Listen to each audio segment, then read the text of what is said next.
Cyclone রেমালের আগমন নিয়ে ইতিমধ্যেই উৎকণ্ঠা তৈরি হয়েছে জনজীবনে।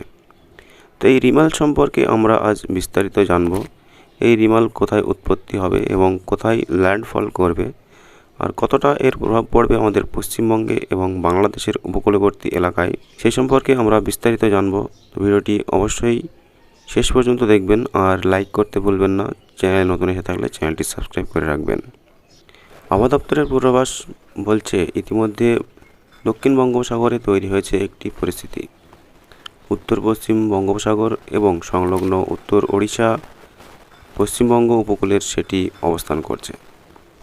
22শে মে নাগাদ দক্ষিণ পশ্চিম বঙ্গোপসাগরে ঘূর্ণাবর্ত থেকে নিম্নচাপ তৈরি হতে পারে।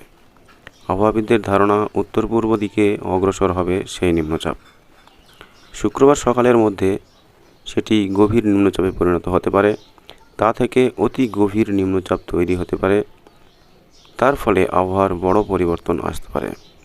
ভারী বৃষ্টিপাত থেকে ঝোড়ো হাওয়া বইবার সম্ভাবনা থাকছে। তবে ঘূর্ণিঝড় তৈরি হবে কিনা, কোন পথে এগোবে এই সাইক্লোন, তা এখনও বলা যাচ্ছে না। আরও কিছুটা অপেক্ষা করতে হতে পারে। আবহাওয়াবিদরা মনে করছেন, যদি এই ঘূর্ণিঝড় তৈরি হয় তবে বাংলাদেশের বরিশালে ল্যান্ডফল হতে পারে। তবে এই মডেলের ল্যান্ডফল নিয়ে বিভিন্ন মতামত রয়েছে। মৌসুম ভবন মনে করছে পশ্চিমবঙ্গে এর ততটা প্রভাব নাও পড়তে পারে, তবে নিশ্চিত করে বলা যাচ্ছে না কিছুই। এখনও পর্যন্ত দিল্লির মৌসুম ভবন থেকে সরকারিভাবে কিছু জানানো হয়নি। অতি গভীর নিম্নচাপ হওয়ার পর এটির দিক ও গতির পরিবর্তন হতে পারে। নিবিড় পর্যবেক্ষণে রাখা হচ্ছে এই সিস্টেমটিকে। বিশ্বের বিভিন্ন আবহাওয়ার রিসার্চ মডিউল দাবি করছে এই সিস্টেমের ঘূর্ণিঝড়ে পরিণত হওয়ার সম্ভাবনা প্রবল।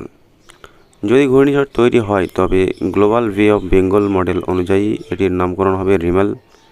নামটি ওমানের দেওয়া শুক্রবার দুপুরের পর থেকে বঙ্গোপসাগর উত্তাল হতে শুরু করবে। বাড়বে ঢেউয়ের উচ্চতা। বৃহস্পতিবার বিকেলের মধ্যে মৎস্যজীবীদের উপকূলে ফিরে আসার নির্দেশ দেওয়া হয়েছে। এই ছিল সম্পূর্ণ বিস্তারিত রিমাল সম্পর্কে। ভিডিওটি লাইক করবেন আর চ্যানেলটি সাবস্ক্রাইব করে রাখতে ভুলবেন না।